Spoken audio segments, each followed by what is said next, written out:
Okay, welcome back everyone. So in the last video, we were going through the proof of this positive result for the dynamically available setting. And so far, what we've done is to define an appropriate protocol. In this video, what we want to do is to prove that the protocol actually works. Okay, so let's do that now.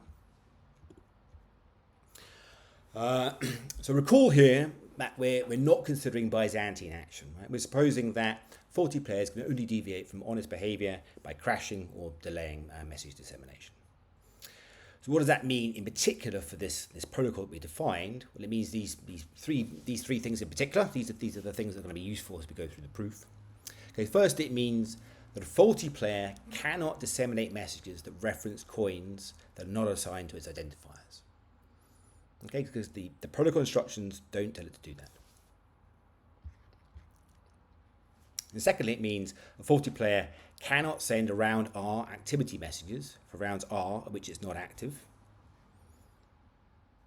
Okay, again, the protocol instructions don't inform it to do that, don't tell it to do that. And thirdly, it means a faulty player cannot produce a length 1 attestation to a value other than its protocol input. Okay, so hopefully it's clear that these three things are true, and these three things will be useful as we go through the rest of the proof. Okay, so now let's verify that the protocol behaves as it's supposed to. So first of all, let's think about termination. Right, we need that all players, all non-faulty players, terminate and give an output if they're active at a sufficiently late time slot. Actually, though, termination is completely obvious just from the definition of the protocol. Okay, so we look at the definition of the protocol here. These are the instructions for outputting. Okay, these instructions will always tell you to output some value. Okay, we define whether or not P is convinced of B by M for each B in 0, 1. Okay, if it's convinced of exactly one value, it outputs that value. Otherwise, it outputs some default value. It's clear that players always terminate. Okay, so termination is pretty clear. Okay, so next then let's move on to validity. Okay, so now we want to show that if all players get the same input, then any player that outputs gives that common input as their output. Okay, so let's see that.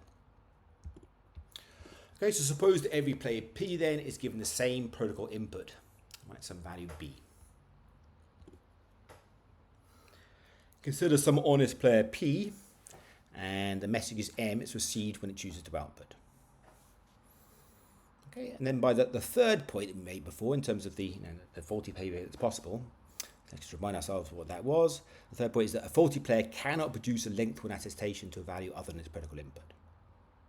Okay, so because of that, okay, this means that VR 1 minus BM must be empty for all R. Okay, nobody's attesting to 1 minus B. Okay, thus M cannot convince P of 1 minus B. Okay, so far so good. We know that P won't be convinced of 1 minus B. We just need to be sure that we can convince of B. Okay, but again, because we don't have Byzantine action here, because these first 2 points that we highlighted in terms of the faulty behavior that's possible, right?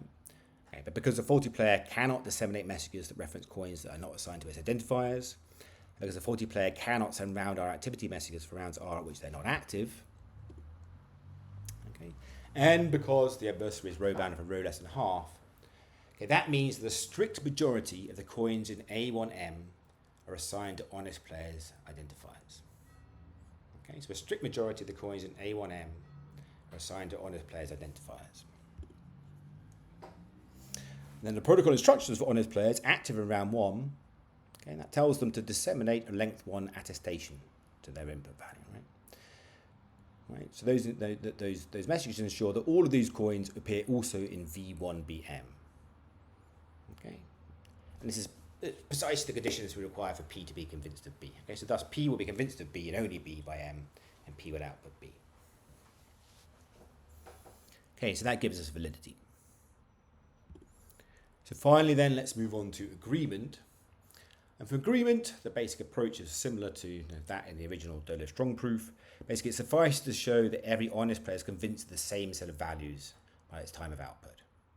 Okay, if they're all convinced of the same set of values, then they'll all output the same way. Okay, so suppose some honest player is convinced of B on account of receiving a set of messages M by its time of output, in which for some round R, more than half the coins in ARM are also in VRBM. Okay, that's just those are precisely the conditions which will convince P of B. Yeah.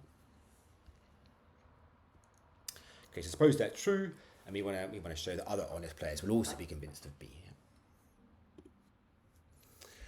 Well, again, though, similar how to be observed before, because we don't have Byzantine action here, and because the adversary is row bounded for row less than a half, that means a strict majority of coins in ARM are assigned to honest players' identifiers.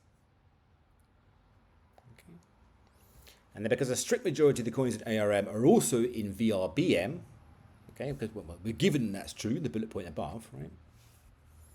Okay, so because we're given that a strict majority of the coins in ARM are also in VRBM, that means there's a coin in the intersection, ARM intersect VRBM, which must then be assigned to an identifier that belongs to an honest player.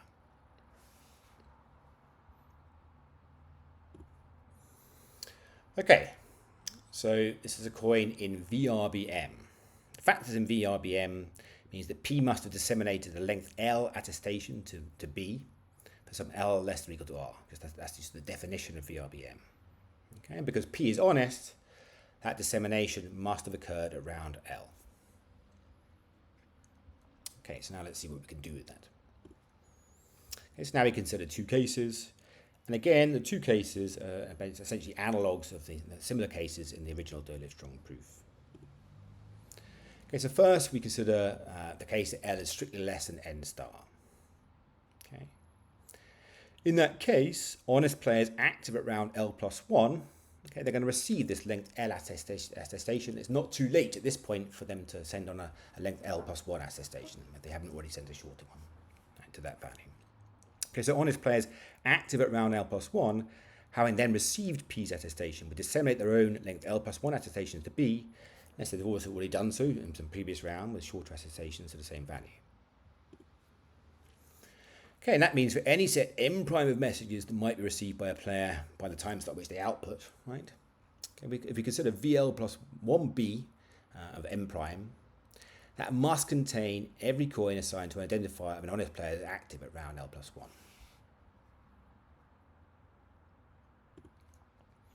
Okay, so again then, because we're not considering Byzantine action, and because of the row bounded assumption, the adversary is row bounded for row less than half, these coins constitute a strict majority of the coins in A, L plus 1, M prime. Okay, so that means every honest player will be convinced of B by the message M prime is received by its time of output. So in that case, we're done. Okay, so next we just have to consider the final case. So finally, suppose that L equals N star. Okay, meaning the honest player P disseminated a length N star attestation to B around N star, right, where there are no further rounds in which we're going to be sending these attestations. Well then, by the row bounded assumption with row less than half, and our choice of N star, right, we chose N star, so it's larger than N over 2 plus 1, right, so more than the number of faulty coins. So by a choice of N star, at least one of the other N star minus 1 coins associated with this attestation must be assigned to an identifier of an honest player, P prime.